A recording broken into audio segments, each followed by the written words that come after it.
मुझे आप नहीं चाहिए, चली जाएं, क्योंकि आप मेरी अम्मी नहीं हैं।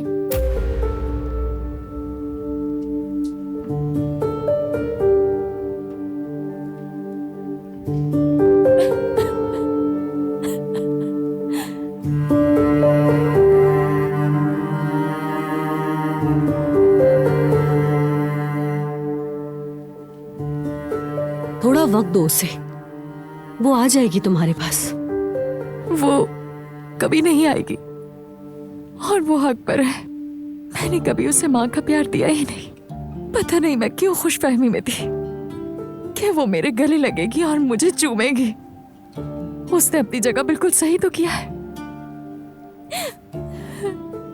ऐसा मत कहो, बच्ची है वो, और बच्चे तो नादानी में हर बात कह जाते हैं।